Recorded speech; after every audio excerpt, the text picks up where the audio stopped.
Thank you to our Season 2 That Greenwich Life presenting sponsor, RMA of New York. RMA of New York is a full-service fertility center that offers fertility testing, IVF, egg freezing, male reproductive medicine, and LGBTQ family building.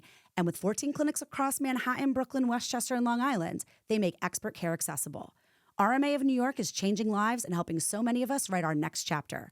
Visit rmany.com for more info. Okay, I hear you all loud and clear. There's one topic you all have been asking for over and over again in my DMs, comments, emails, and texts. And we're finally going to talk about it today here on That Greenwich Life. If you've been listening to this show, you know I'm a mom of two, a 2-year-old and a 10-year-old. And if you're a mom also, or friends with one, we all know that female friendships look different now than they did when we were younger. Sometimes they feel complicated. And today we're getting to the bottom of why. You probably thought you'd always have time for your girl gang. I know I did. The coffee dates, the group chats, the dinners where you updated each other on every single detail of life. But as our kids grow, we get drawn into new social circles, play dates, school communities, sports teams, and all of these things center around their lives, their friends, and their schedules. We don't talk on the phone as much as we used to, and we don't have the same hours to catch up with friends. Somewhere between school drop-offs and work emails, you realized some friendships have shifted. Not because you care any less, but because life got full. The time you always found for each other used to feel effortless, but now it has to be carved out and squeezed between everything else you're juggling. And sometimes when you finally do connect, you notice with some friends you pick up right where you left off. But with others, the connection just doesn't feel the same. It's not about drama or distance. It's just that you've evolved. What you need from your friendships and what you have to give looks different now. Motherhood changes how much time you have for friends, but it also changes who feels right to have in your life. And here's a little secret maybe no one told you, but I will. This is all okay. We aren't meant to stay friends with everyone forever.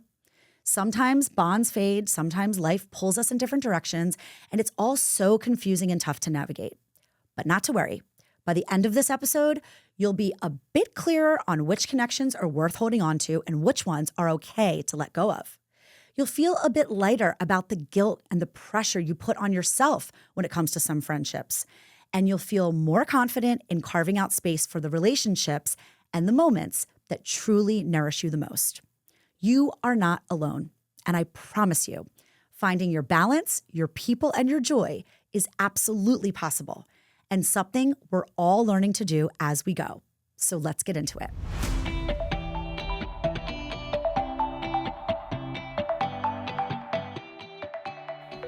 Hi, I'm Dorothy, a reformed celebrity gossip girl. For more than a decade, I was a red carpet reporter and tabloid magazine editor in New York City, appearing on all your favorite TV shows, spilling the secrets of the stars. But now, I'm a mom of two, living that Greenwich life in the suburb of Greenwich, Connecticut. And these days, I'm using my storytelling power for a purpose far greater than gossip. My own journey through infertility, IVF, and late-stage pregnancy loss taught me this. Everyone's carrying something hard, no matter where you live or how polished your life seems. That Greenwich life isn't about status or perfection. It's about honesty, healing, and the messy, beautiful middle ground between who we are and who we're becoming. It's about the resilience it takes to rebuild when things fall apart, and the experiences we all share that remind us we're never truly alone. I'm glad you're here, and I'm glad we're in this together. If you're a regular listener of this show, then you know my road to having my daughter was long, painful, and traumatic. I've shared parts of that journey with all of you because it's so important to have the right support during one of the hardest times in your life. That's what makes this season's presenting sponsor, RMA of New York, so special. They're not just fertility doctors, nurses, and embryologists. They're a full team walking beside you every step of the way. RMA of New York is a full-service fertility center that offers fertility testing, IVF, egg freezing, male reproductive medicine, and LGBTQ family building services. And with 14 clinics across Manhattan, Brooklyn, Westchester, and Long Island, expert care is always within reach. I also have to shout out Dr. Lucky Seacon, board-certified reproductive endocrinologist, infertility specialist, and author of the upcoming book, The Lucky Egg, which is all about understanding your fertility with warmth and humor. RMA of New York is changing lives and helping so many of us write our next chapter. Visit rmany.com for more info. Welcome back to another episode of That Greenwich Life, Season 2, presented by RMA. I am your host, Dorothy Cascerceri Simone. Last week, we talked a lot about perimenopause, menopause with my special guest, the counselor, Lauren Tettenbaum, and she was amazing. I know that so many people had great takeaways from that, myself included. We're all kind of in this kind of weird stage of life right now where our bodies are changing, our hormones are changing, our moods are changing. And there's something else that's been changing a lot for us at this stage of our life.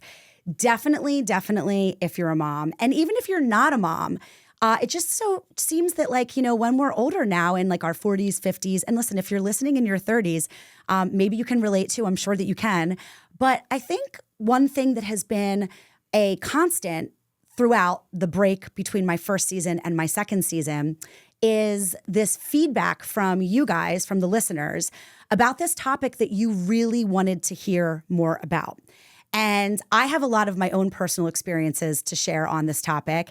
And I wanted to bring in a special guest to share her experiences as well. And I'm going to introduce her in just a minute because she is here with me in studio today. But I want to just kind of lead off with a message that I received that I'm going to read for everybody at home. And this is kind of the impetus for our episode today. Hi, Dorothy.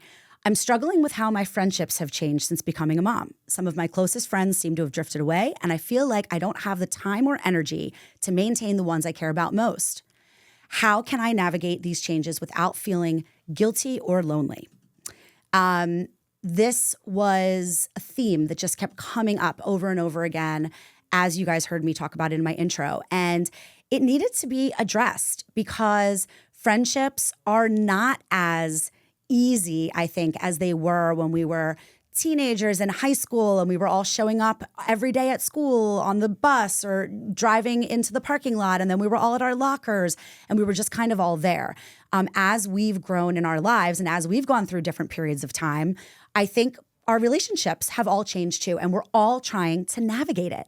And along with navigating it, there are a lot of hurt feelings and confusion and tears and, dare we say, the D word, because I like to keep the D word out of That Greenwich Life, but drama. So anyway, I could not talk about this by myself. I needed to bring somebody in who is an expert on all things mom, all things motherhood. What I love about her is that she has this really beautiful content that she puts out with beautiful meals and fashion and travel and all of these fun things and the life that we all want to be living. But she also keeps it really real about what's happening behind the scenes, some of the harder conversations. She talks a lot about her own struggles with anxiety and mental health. And I always salute people who are out there on social media being really honest about who they are, because in being honest about who they are, and I'm very honest about who I am, I think it is really helpful to other people. So she's been featured on The Today Show, People Style Watch, and about 10 years ago, and by the way, this is not a dated thing, Town and Country named her one of 8 women under 30 to follow on Instagram. And by the way, they were entirely right. They knew good talent when they saw it, because now in present day, she's up to something like 122,000 followers. And I always say Instagram is not really a popularity contest, but it's just a testament to how many people go to her for all of her great content. And her latest book, Garden Grown, came out just last spring, and it's a garden to table cookbook, has over 100 colorful, family-friendly recipes that we can all use in our busy lives. Anyway, without further ado, I have to introduce my amazing guest, Julia Dzafic. She is local. She's a Westport mom, right? Westport, did I get that right? And she's Lemon Stripes. If you don't know her already, you have to go check her out on Instagram at Lemon Stripes and lemonstripes.com. Julia, welcome to the show. Thank you so much for having me. That was such a beautiful intro. Thank you. I think I can go home now with a nice big ego. Oh my gosh. Well, I mean, it's all just true though, It's one thing to have a large following, but it's another thing to be out there and being really your authentic self and putting all the really pretty stuff out there, but then also talking about the mess and the ugly behind all the pretty stuff. And I find you to be an inspiration. We actually met through our friend Joe Piazza, who connected us at Athena Books back in the summer, right? We That didn't know was- each other before that. No, that was the best. We did a book event for her last book. Yes. Joe Piazza is a friend of mine that I came up with for listeners at home and viewers at home that I came up with in the celebrity news circuit. She used to work at the New York Daily News, and I was at People Magazine and Life and Style and In Touch. And she is a very celebrated author now. And she just dropped her, well, actually, I think she has another book coming out, but we were there to talk about. They're all lying to us. They're all lying to us. There it is. That what it is? Oh my gosh, why can't we We're remember? the worst. Hello, but it's on, it's a on great brand. book. It's on brand though for what we're going to talk about today because our brains are scattered, our minds are scattered. We talked about perimenopause, and I can't even remember the name of my friend's novel, which is no slight to her because the book was amazing. Did you end up reading it then after we met up at the? I read it before you that. read it before. She actually sent me a copy before it even came out, and I was obsessed with it. I love all of her writings. Yeah. I'm like a stan. She's hers. incredible. The Sicilian Inheritance is another great book of hers. But we had the pleasure of being up on the stage, per se, and being part of the panel to talk with her about kind of like this fakeness of Instagram and all of these influencers and what they're selling you and what they're putting out there that's not entirely true, which, you and I, we kind of keep it real. So yeah, I'm glad which that you is can join different me than a today. lot of people in the space. Different than a lot of people in the space. But I think more and more, and you tell me what you think, I think more and more we're seeing that the biggest voices out there and the biggest voices in the room, I think, are the people who are showing the tears and showing the mess and the chaos and kind of approaching it as in like, you're not necessarily an expert. I used to be an expert on celebrity news and celebrity culture and style and all these things. And I was thinking about it today, like now I'm really not an expert on anything. I actually am very forward about the fact that I don't really know what I'm doing. It's kind of like a go and figure it out as you go. And nobody knows what they're doing, especially as a mom, I don't think. Right. But I think it's changed so much over the years. So when I started blogging, it was, and for those of you who don't know, people used to write blogs and not just have Instagram. I'm like, as I say it, I'm like, this I love dated that you me. say when I started blogging. Well, that's what it It's was. like, when I used to have a flip phone. Yeah, exactly. And anyway, it was 15 years ago. And people weren't talking about things like this. Right. And, we were all writing about fashion and food and blah, blah, blah, and travel. And then the first time I actually went viral was after I had a miscarriage. And I posted about this and people went bananas. And they were like, I cannot believe this happened to you. This happened to me. This happened to my sister. This happened to my mom. This happened to my best friend, whatever. And to this day, it was 9 years ago now that I wrote that. I still get emails and DMs from people every single week about it. And I'm glad that you brought that up because I saw that. And I didn't know that you had shared about something so personal and so close to home for me personally and really for the show because I talk a lot about my years with traumatic loss and lost a baby at 21 weeks and multiple miscarriages and 5 rounds of IVF that never worked and all the trauma and the PTSD and the depression and the suicidal thoughts and all the things. And I talk about it a lot and it's been something that has really helped people. And so in you talking about your experience, which I'm sorry, by the way, that you went through that, because I'm sure that even though it was 8 or 9 years ago, it stays with you. It does. It stays with you. It's like one of those things. So I always try to look for guests that I feel aligned with. And, a big following is one thing. And but alignment is everything for me. So that's why you're here today. And I'm really grateful for it. Well, So I really appreciate you having me. I'm very excited to be here. Of course. So we're going to talk about this topic because I'm selfishly excited to talk about it because it's something that I've been kind of up against. And I think that it's kind of twofold. I think that there are 2 pieces to why our friendships look and feel different when we're older and when we're moms and when we're really just in a different time of life. And maybe age doesn't have anything to do with it. Maybe a 22-year-old new mom or a 25-year-old mom of 2 feels the exact same as, I'm 44. I just turned 44 this year. And, I definitely, maybe it's not even age. I don't know. But I think I kind of want to break it up into 2 parts. So the first part is, I think time. I think time, and we're going to flesh it all out. I think time is in such limited quantity. And so I think that creates a really big barrier between us and people that we love, our girlfriends, people that we don't get to see enough, that we don't get to talk on the phone to, things like that. And then I think the second piece of it, and we'll try to kind of keep this like somewhat structured so we don't feel overwhelmed. The second piece of it, I think, is getting to a point in life where you have an emotional growth and glow up and you come to realize that maybe there are certain relationships and maybe there are certain people where that connection is just not sustainable anymore, and you don't really feel aligned with that person. So, all right. So let's talk first about the time. Just literally coming here today, the reason that I'm late, my babysitter was a little bit late, but I was supposed to go over to my friend's house on my way back from taking my daughter Gemma to the library.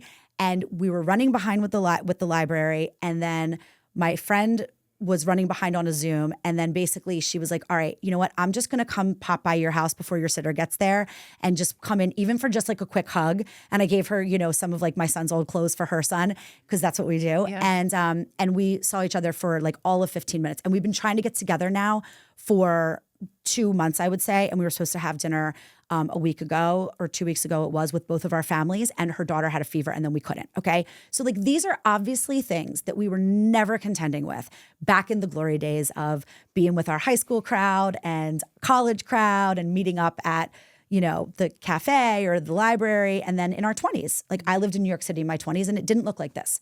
So like, Same. Yeah, right. So like, tell me kind of like what your experience has been with this topic. So first of all, I want to say the kid having a fever thing hinders so many pieces of your life. We actually had to reschedule this because my son had a fever. That's right. It's like, I feel like since I've had kids, my oldest is 8, my youngest is 4, every other week someone is sick. That's right. And at some point, like I have, for my Instagram stuff, I have a manager and she's younger than I am. She doesn't have kids. And I feel like she thinks I'm making this up, like trying to get out of things. I'm like, no, my kids are just always sick. Like, I don't know what to tell you. But I think kids being sick really is a hard thing with time as a mom. I have been extremely, extremely lucky in that when I moved to Westport 6 years ago now, I became best friends with the 2 women on either side of me. So my 2 best friends live next door. Oh my gosh, that is Their so daughters amazing. Are best friends with my daughter. Oh my gosh, another amazing thing. So we have this crazy like Norman Rockwell situation where like the daughter knocks on the back door after dinner every kids play outside every night in the summer. They're over in the winter. We do everything together. So I got very lucky with that group of friends. But that's only one of my groups of friends. Well, and also, I want to jump in because your 2 best friends live on either side of you. So aside from the kids being sick, there is some ease to seeing those friends. Yes. Because, I mean, you're still doing everything in your own lives and all of your lives are busy. Are you all at the same school or no? Yes. Okay. They all ride the bus together, our kids. So just by design, your lives are intertwined. Yeah. And everybody who's listening has a friend probably similar to that. Maybe not your next door neighbor. I mean, you did get really lucky. Beyond. Yeah, I know. Now I'm regret bringing you in for this episode. No, I'm just so kidding. Sorry. No, I have more to say on this. I know you do. I know you do. Okay. But everybody has like that friendship where your kids are lined up in age or they're lined up at school. They're close enough in age that your kids have some kind of a friendship and you have a friendship and there's some kind of a proximity where it doesn't take that much effort. It's a little bit more, it's a little bit easier, right? Yeah. Okay. So what I was going to say going forward is that has been amazing, but also a double-edged sword because it's so much easier just to see them than to see a lot of my other friends. Oh, so you fall.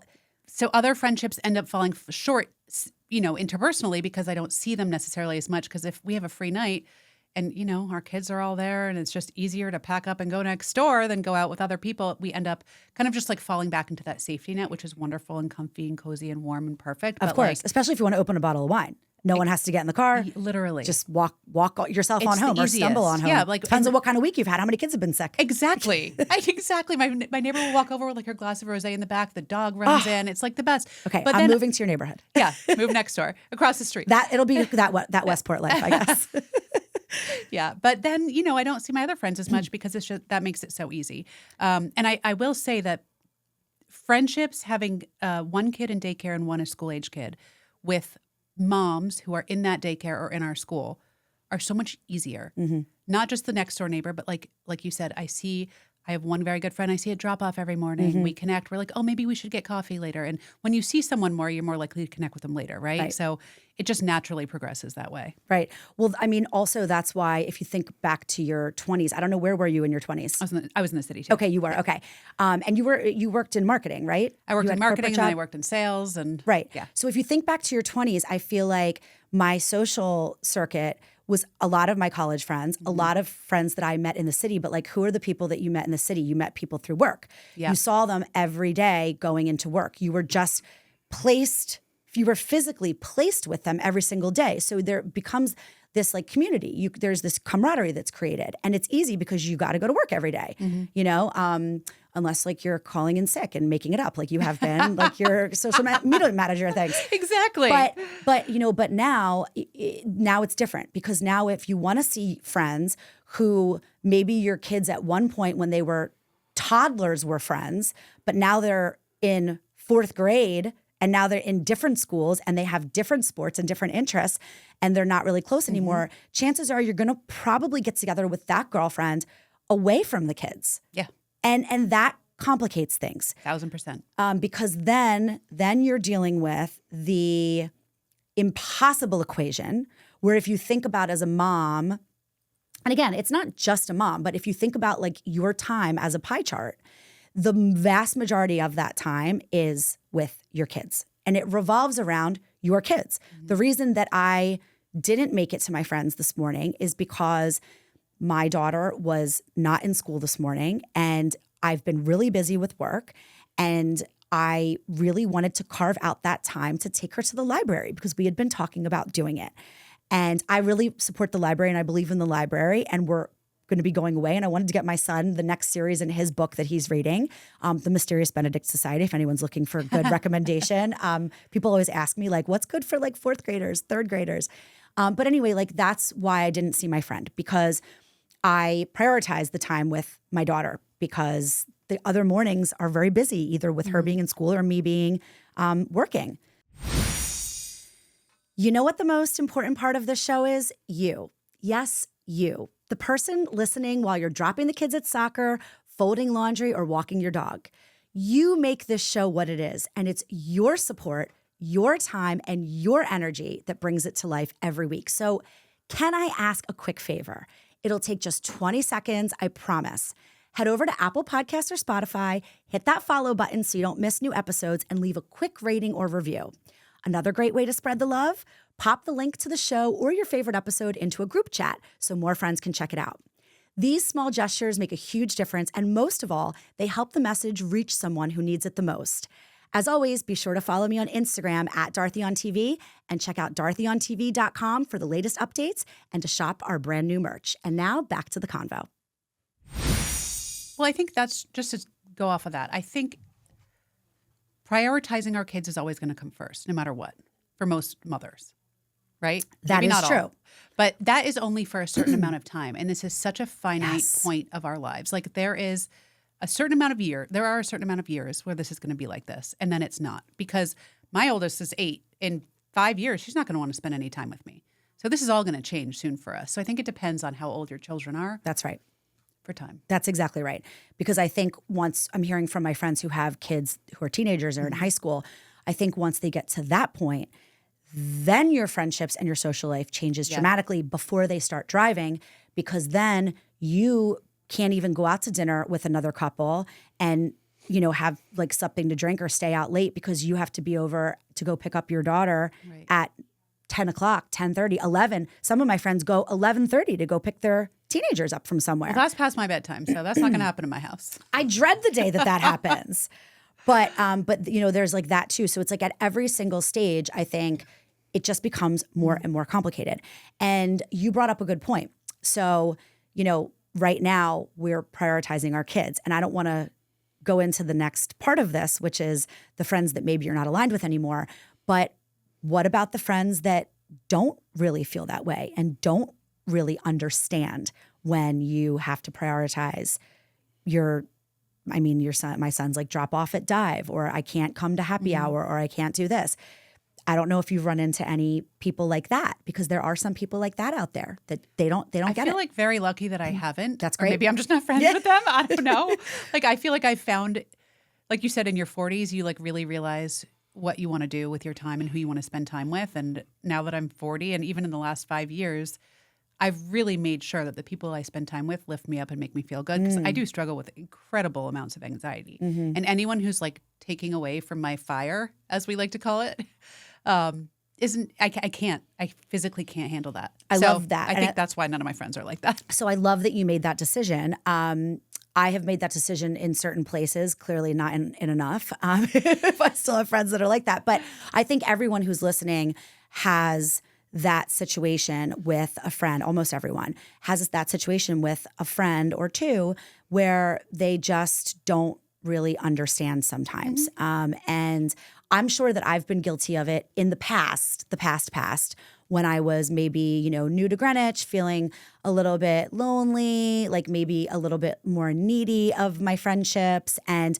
a lot more burnt out in the motherhood space. I don't think it's anyone who is trying to like be a jerk or peer pressure or anything like that. I think it's probably just sometimes some women are just really burnt out and they really, really are desperate to go have that dinner with you on that Thursday night. Yep. And if your kid is sick or whatever it might be, they're kind of mad about it because they just really, really needed to spend that time with you. I don't know. That's been my experience. Maybe I'm just like so much fun to spend time with that people sounds like just get clearly so people mad don't about want to it. hang out with me that much. I don't know. No, I think there's something to be said for that. And I also, if I need a night out and then someone has to cancel, I get disappointed. I'm not going to get mad at them. No, but yeah, right. you get disappointed because Yeah. you need to blow off some steam. But also like you don't strike me as a person that would ever be like, well, why don't you just get a babysitter? No.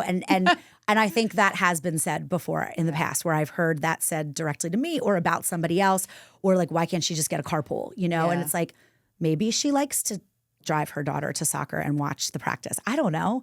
Like I'm past that kind of stage of life. I don't know if I was ever in that stage of life where, it's my business to think for other people about what they should or should not be doing. Let's talk about the phone. Okay, let's talk about the telephone, because this is another part that comes up. The telephone, like that old thing that people used to talk on. Yeah. But this comes up a lot with a lot of the messages that I get where people say, I feel like I just don't talk to my friends on the phone a lot anymore.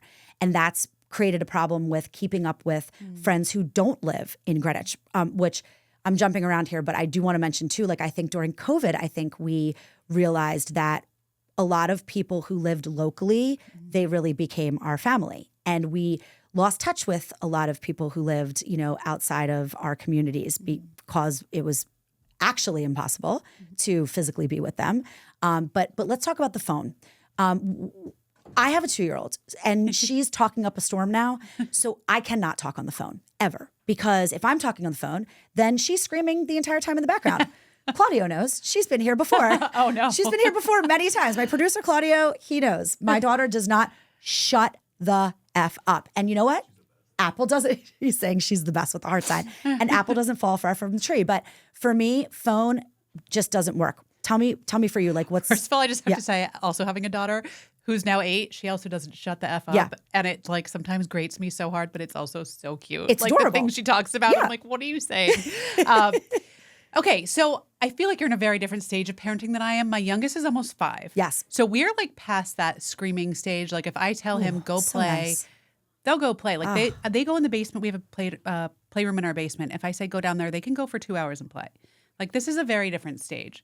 So I can do things now, which is, by the way, wild. You might end up with like some death threats after this I feel episode. like I might, but I just feel like anyone who's in it, like if you're in it as a new mom with like a 2-year-old screaming and a baby, it ends. And like I remember people telling me that and I didn't believe it. Right. And now I'm like, it ended. It ended. So I do this time around have the perspective, which I'm so grateful for because my son is 10. Oh, yeah, I do have the perspective now that yes, it does end. And in a way, this is my last baby. Yeah.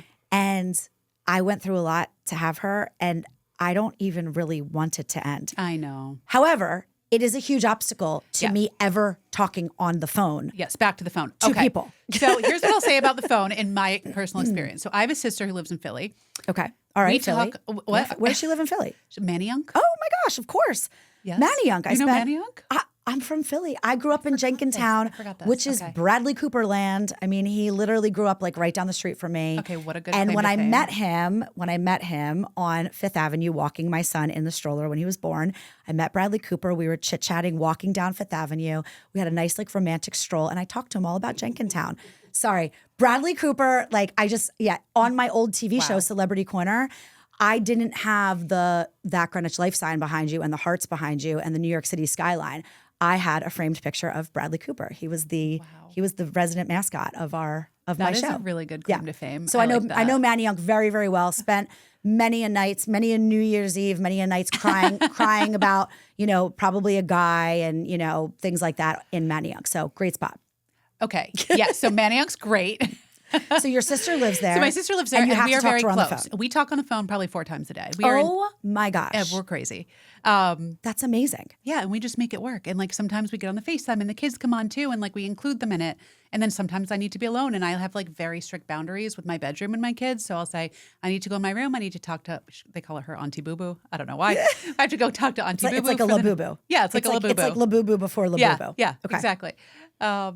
And they respect that boundary. So you have this boundary where if you're going to talk on the phone, you're going into your bedroom and you're shutting the door, and your kids get that, and you've taught them that. Yes. I think that's great. Yeah. Thank you for sharing that. Because that's actually a great idea. And that's something that I think probably listeners at home can think about. And when I say listeners at home, I also mean myself. Because I'm very good at boundaries, but I don't really think that I quite, also I have a 2-year-old. It's so different when you have a 2-year-old. Yeah. And I think once they're older, like with your older son, like once they're older, you can do these things, and you have to push yourself to do these things without feeling guilty, because a 10-minute call with my sister should be allowed. That's and my kids are going to be fine. That's and right. Their dad is there, by the way. Not that they care. Like my husband, they just like walk right by him and come to me. Right. But usually he's there too. And to set those boundaries and create even 5-minute spaces for yourself is so important as a mom. I agree. I think you're doing everything in a very healthy way. And that's why I knew you'd be an amazing guest to talk about all of this today.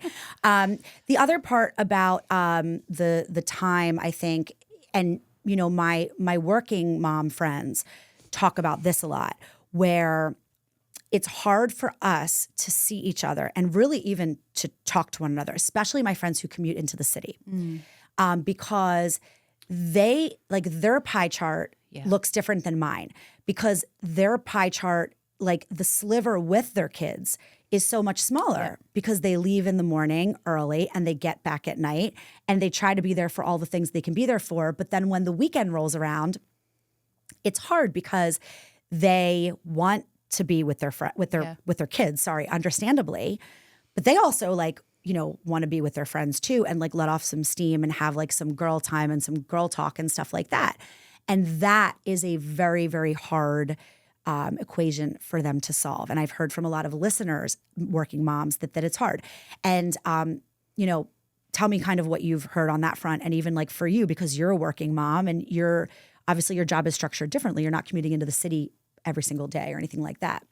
So I'm a working mom, yes, but I work from home. Right. Not that makes it any less, but I am able to be there. If a kid's sick, I'm always home. If they have something at school, I can be there for it. I'm always able to be there. Right. And that is such a blessing, sometimes a curse, but it's such a blessing. I have friends who are commuting into the city 3 times a week, some who commute 5 times a week, and I see what it does to them. It is hard. And I have so much respect for anybody who does that, because I do not know how they spend an hour and a half on the train, work all day, another hour and a half, and then come home and be a good mom. Totally. That is beyond impressive to me. Totally. And the guilt. The guilt has come up so much with listeners. And I get it, because like you, I used to think of myself not as a working mom. I used to think of myself as a stay-at-home mom, which I know that's like such an outdated term, but it's like a stay-at-home mom who also like works a little bit. Then I had the opportunity to start this podcast, a year ago. Has it been a year? It's been like a year and a half. And I had this opportunity to start this podcast. And I still don't think I wrapped my head around the fact that like I'm a working mom. And now with the podcast, and I do a lot of travel writing, like I'm away. We just went to Tulum on an assignment on a hosted stay. And I wrote an article about that. And I'm constantly traveling and writing about different resorts and working. And then I'm doing emceeing for events and live auction and things like that. I auctioned off, Kelly Clarkson tickets to Aaron Judge and his wife, back in September at the big event for the Yankees, and doing all this stuff. Like now I feel like I'm a working mom, and the guilt has really, really hit me. And I really get it. And I want to address it, because a lot of moms have asked me about it. And it falls into this same thing that we're talking about, where you feel like you don't have time for your friends and you don't have time for yourself. And then on top of that, you feel like you're not making enough time for your kids, and you're not at things as much as you want to be for your kids. What do you kind of tell your friends and people that talk to you about mom guilt, or how do you deal with your own mom guilt? I think it's funny because I was texting this morning with my photographer of 10 years, Julia Dzafic, for anyone who knows her locally. I love it. We so love her. I do know her, but I love like Julia Dzafic and Julia Dzafic. We call ourselves JD squared. Yeah. Anyway, I love so it. Julia, she just had a baby. Okay. 3 months ago, and she is just starting to get back to work and was talking about the mom guilt. And what I texted her literally this morning was, I want you to know that the mom guilt is never going to end. Yes. What you need to do is learn how to cope with it and learn how to kind of be okay with it, because it's not going to go away. I don't think there's anything you can do to get rid of the guilt. But what I've worked a lot in therapy is sitting with it, being like, okay, what's really happening here? I'm working to make sure I can pay the bills, to make sure my kids can eat, to make sure our family is taken care of. And I also spend a ton of time with them, and this is okay. And I keep having to like tell myself these things over and over, almost like a mantra. And it helps, but there's no real answer, I don't think. I think we all have it. I think you're right. It's kind of like the concept of balance, work-life balance, or just balance in general. It's not a thing. I don't believe it's a thing. I think it's just this kind of ever-evolving thing. And you know what? You're probably right. Mom guilt is probably something that we always carry around with us in some way, shape, or form. Some of us have a gigantic suitcase of it. Some of us have like a, teeny tiny wallet on chain. I don't know.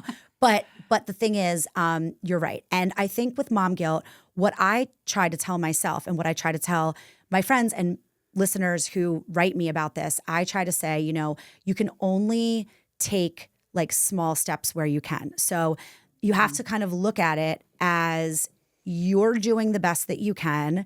And if you are gone on, let's say, a girls' trip, and you decided, okay, I'm going to go on a girls' trip. I'm going to go away for 3 nights. I do it like once a year. I try to do it twice a year. I know that you do too. I've seen your girls' trips. And if you say to yourself, I'm going to take a girls' trip, then maybe once you return, maybe you don't plan to go out then to all of the events that week for work or otherwise, or just socializing. I'm not saying like come home and then be 100% mom and just be like a hermit and suffocated by your kids. But I try to do it like that. I try to do like give and take. Yeah. Like I take a little bit of time for me and then my kids. And then when it comes to work, it's not always a choice. Right. Work is not always a choice. So for me with work, again, like I keep bringing up the same thing from this morning, but it's the truth. Yesterday was a very, very heavy work day for me.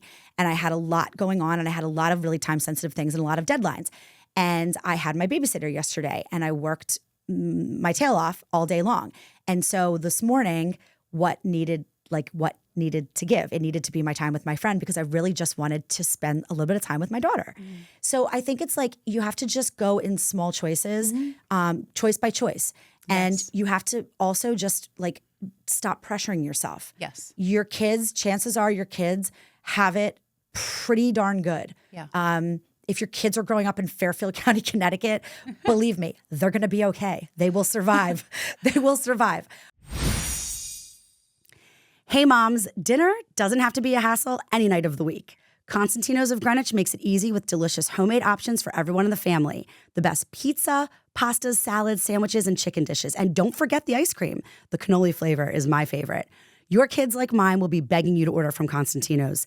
And with pickup, delivery, and catering, it couldn't be easier. Visit ConstantinosofGreenwich.com for more. In terms of communicating with friends, what I have learned to be so great and so effective, and it's been so much fun, one of my best friends, and this is like a great segue into like kind of our next segment, but one of my best friends lives also in Philly because I'm from Philly, and she's my best friend from high school, and she's in a very different stage of life than I am. She is not married. She does not have any children. She is like the most incredible aunt and dog mom, and she's an incredible aunt to my kids and to her niece and nephew, but she's living a very different kind of life. And so in order for us to communicate with one another, we send each other video messages. Oh, that's cute. Like kind of what you're saying about your sister, how you talk on the phone 4 times a day. That's what she and I do. And all of my listeners know her because she's been a guest here. And I've actually even had several listeners request her for season 2, which she will be back, don't worry. But her name is Allison Seponera, and she's the anxiety healer.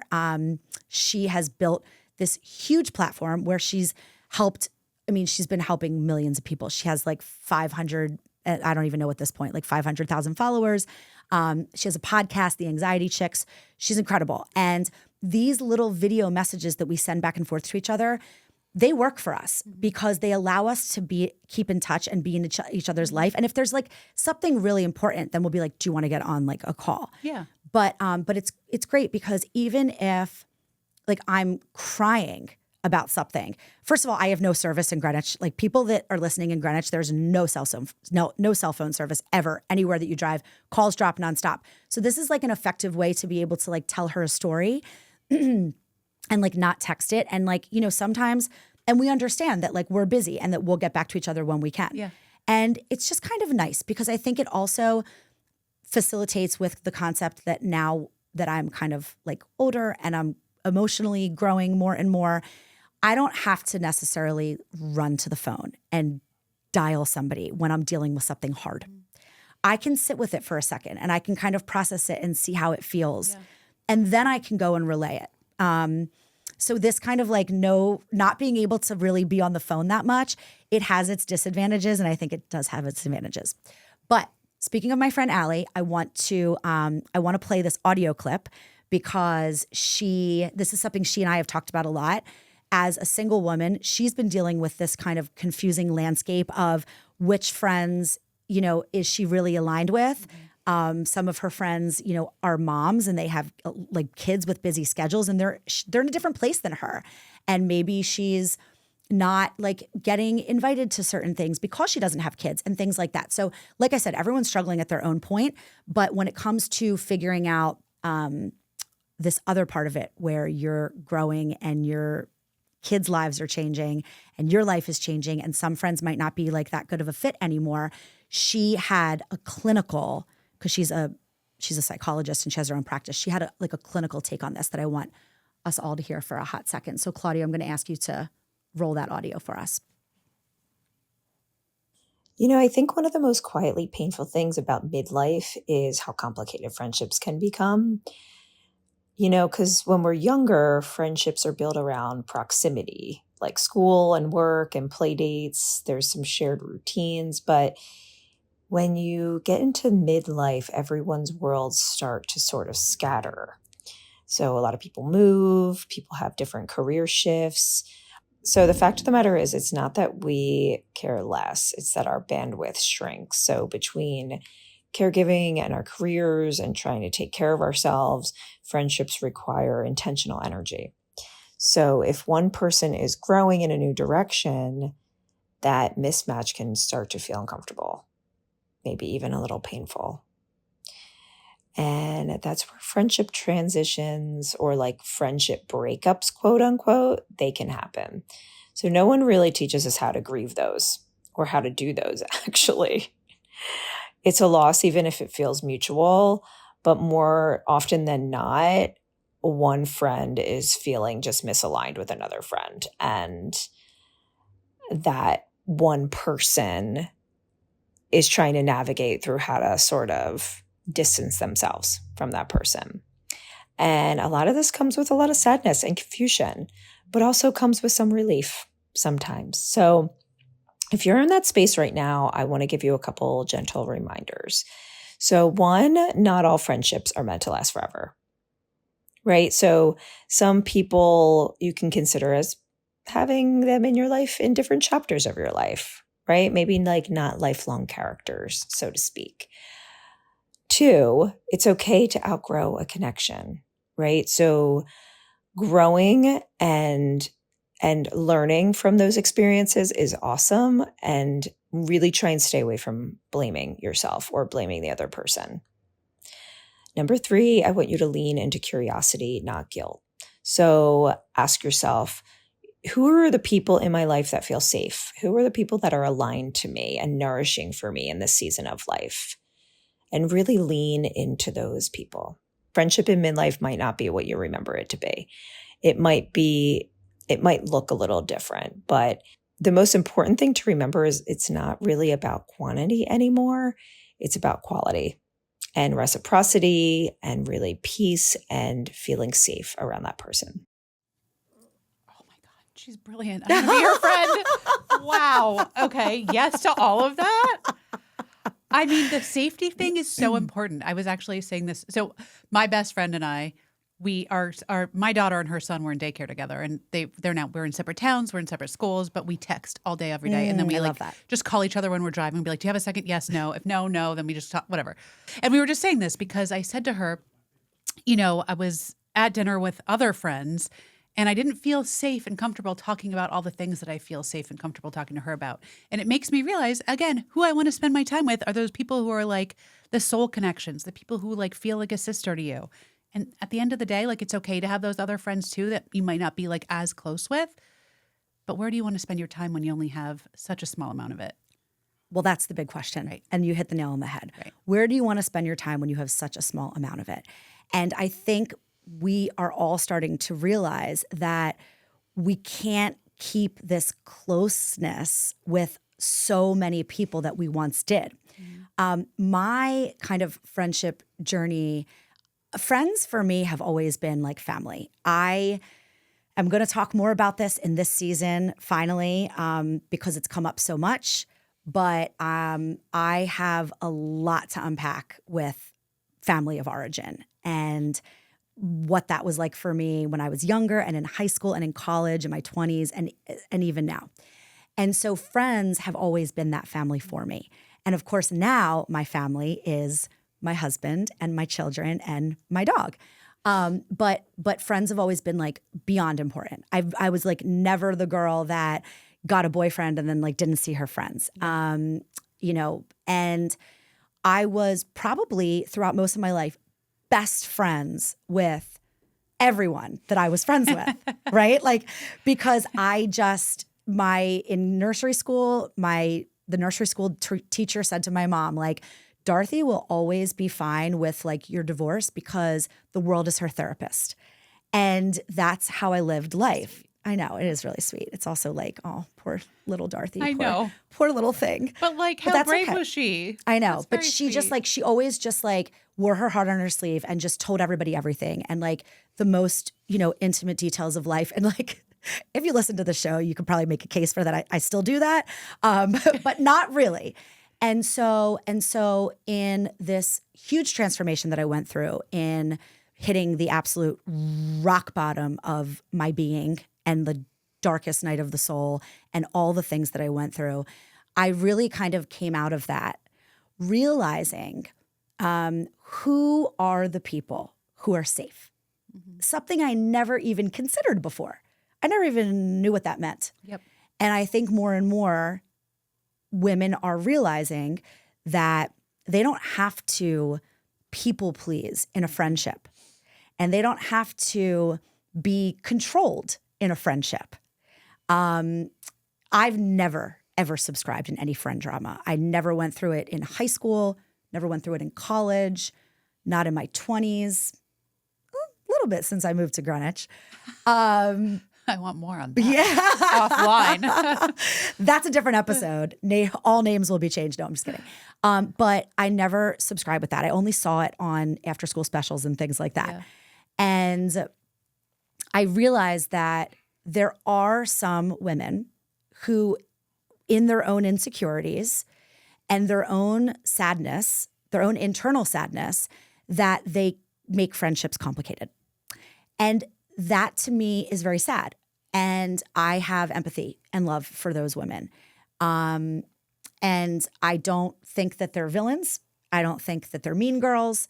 I don't think there's anything like that. But I do know the only thing that I have control over is if I'm going to decide to engage and on what level. And I think what Allie said, and certainly what you've talked about, is, like really surrounding yourself with the people that you feel are safe. Mm-hmm. And if you're in a friendship, because there can be such a thing as a toxic friendship. 1,000%. And it doesn't even necessarily look like that upon first glance, because maybe it's someone you've been friends with forever. But that doesn't matter. It doesn't matter. Yeah. It doesn't matter. And that was a very, very hard thing for me to learn personally when I went through all of my loss. I'm not even talking about like the quintessential, oh, it showed me who my real friends were. Sure, there was some of that. But it was deeper than that. People who were not able to be a safe place for me during, the time that I was on really like figurative life support, those people, I'm not friends with them now because they weren't there for me. Like that feels like such a cliche. I'm not friends with them now or actively participating in a friendship is what I like to say better. Yeah. Because I realized through that time that we were no longer aligned. Yeah. Not that they had done anything to me or not done anything for me, that we just weren't aligned, that it was a friendship that had really run its course.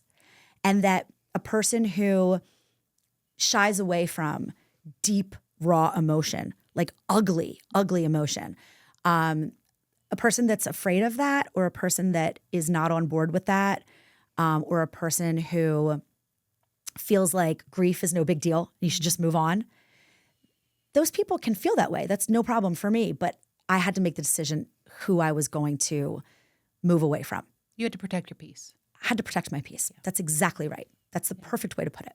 Yeah. And I think it should be normalized that these kinds of what your friend called a friendship breakup are okay. Like I would rather have women step away from friendships that make them feel not perfectly safe, not comfortable, toxic, whatever it is, and live their best lives, because both friends will find other groups that align with them, right? No one's a bad guy, no one's a villain. But these friendship breakups, which I've actually seen happen, even in my own group of friends, are actually for the better for everybody. Right. That's right. Yeah. They are for the better. And I think it's all in the way that it's handled by the parties involved. Mm-hmm. I think if you come from a place of love and you come from a place of compassion for the person and not all the stories in your head, well, this is what you did to me and we can't be friends anymore, and name calling and I don't want to be associated with you and things like that. I just think that you're not going to have peace within yourself. Yes. Yeah. If you come at it from a place of just kindness, you can distance yourself from a person who's not really working for you or for your kids. Right. Because let's talk about that. Well, that's a whole other can of worms. Yeah. But yeah, let's. So friendships, when you're a mom, can be dictated by your kids being friends, but friendships as a mom can also be destroyed by your kids not being friends or your kids having a falling out or something happening between your kids. 1,000%. Also, I mean, think about it with little kids, especially. I feel like we see this when you first start to become friends with moms at daycare or in whatever circles, play groups, whatever. You want to be friends with certain moms, but if your kids aren't getting along, what are you going to do? Like meet them you're not going to meet them alone when you're just starting out. So That's I feel right. like those daycare and early day friendships really form at the beginning based on who your kid's playing with. Yes, that's exactly right. Yeah. And I know personally for me, a guest that I've had on the show who's one of my best friends in the world. And it's hilarious because our boys are the same age. We met when they were 6 months old in the city. Julie Vincent, you probably know her. She is the founder of Clear Space for Joy. She's an amazing person. And our boys are like cousins. I mean, she now lives in Westport. We both moved out of New York City at the same time, but she lived in Rowayton and I moved to Greenwich. So we weren't in the exact same community, but we've always stayed friends through the years. And, at one point when our boys were toddlers, I guess maybe like around, 3 years old or something, maybe, no, actually it was younger than that. They were probably like 1.5, 2, whatever. They kind of got into this like phase where every time they were together, they would be fighting. And, it was physical. And we tried our best to figure it out and discipline them and whatever. But we had to take a step back and we had to start getting together, just the two of us and without the boys. And, that's okay. Some friendships survive that because like I said, we now take the boys on a vacation every other August. She has a daughter as well for the viewers at home that don't know her. And so, the girls stay with dad and we take the boys and we did the Azores in Portugal one summer, and we did the Mallorca last summer. And this summer we're gearing up to do, I think, maybe Costa Rica or Norway with the boys. So cool. And they're literally best friends. And so some friendships can survive that. And some friendships cannot survive that, because I know of a similar situation where the kids, something was consistently happening with the kids, and it wasn't a good situation for the kids. And when you recognize something where, maybe your child is friends with somebody where it's maybe not the best fit for them, sometimes you have to take a step back too. And if you're also realizing that it may not be the best fit for you, then you really have to listen to your gut on it. It's complicated. It's hard to untangle and unravel, because, there's a group of people that are friends, and maybe the husbands are friends or whatever it might be.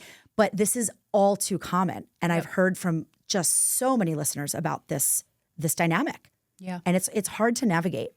So I'm nervous for teenage years, especially with a girl, because I feel like that's going to happen, right? I mean, that's right. Teenage girls are nuts. That's right. Because our kids are not really old enough yet to decide that they don't really like this friend anymore, or this friend isn't cool anymore, or whatever. Right. We're not there yet. We're not there yet. And hopefully, hopefully I pray that my son knows better and is a kind enough person that he won't ever be there to decide that, a friend is not cool or whatever. But it's hard, because you're not only dealing with your own friendships, your female to female friendships, but you're also factoring in your kids' friendships. And we didn't even really talk about the husband's friendships. That's another thing. I mean, it's hard to find a family where the husbands are crazy about each other, the women are crazy about each other, and the kids are crazy about each other. It's hard, and I see lots of people go on these big multi-family vacations, a week in the Dominican Republic and things like that. And I mean, I don't know if I could ever do that. I don't know if my nervous system could ever handle that. I mean, even if it was like my best friends and the husbands all got along and the kids all got along, that's a lot of kids. I only have 2 children. Like that, I never wanted a big family. That's a lot of kids in one place at once. Yeah. But it's all very, very tricky to maneuver. Yeah. And I really do hope that that gave some clarity today to our listeners and our viewers at home, because I don't have all the answers. But I'm certainly going to talk about the topics that you guys want to hear. And I'm certainly going to bring in the guests that can give some excellent insight too, which you did. You absolutely did. Okay. So before we kind of like wrap up, I do want to touch on some thank yous, because gratitude is a huge part of That Greenwich Life. And I have to thank, obviously, all of the great sponsors that have sponsored this show, because without them, we're not here. We're not here in this gorgeous studio.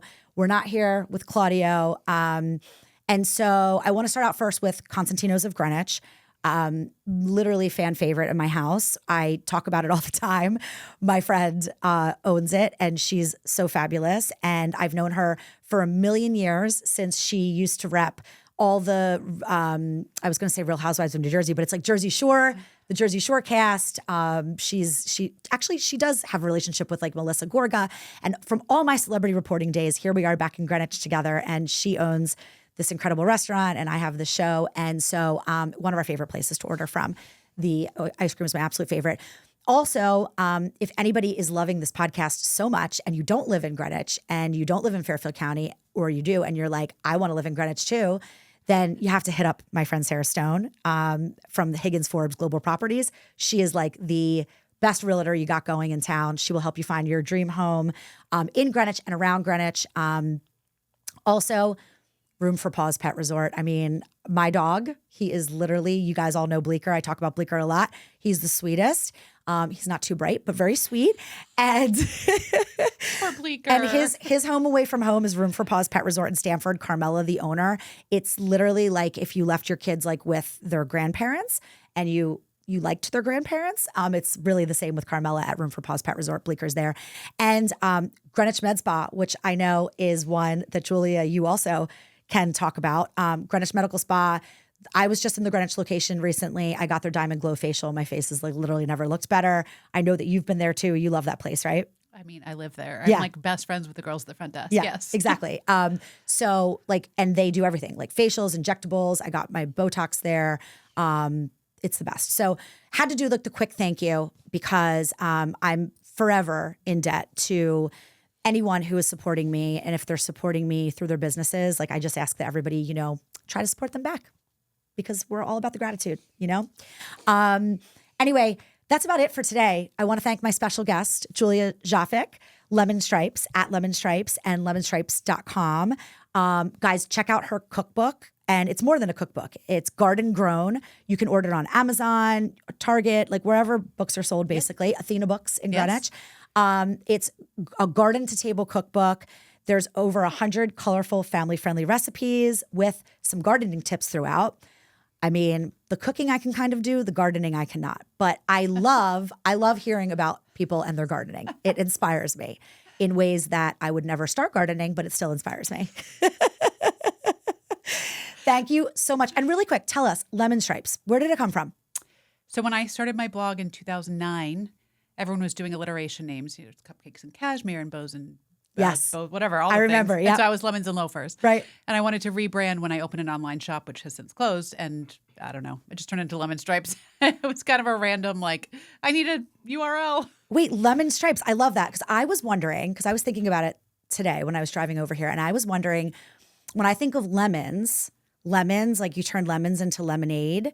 And I feel like lemons are just like this beautiful yellow fruit. People put them on their counters in bowls as a decorative thing.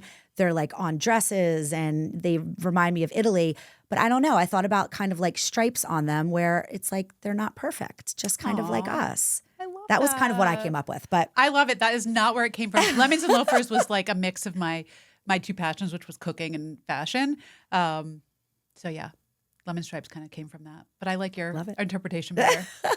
All right, guys, we're running out of time, but follow me at Dorothy on TV on Instagram and check out my website, DorothyOnTV.com, to shop that Greenwich Life merch and just follow along to everything that we have going on here. And thank you so much to my presenting sponsor, RMA of New York. Couldn't do this without any of you guys. So I will see you all here next week. Bye.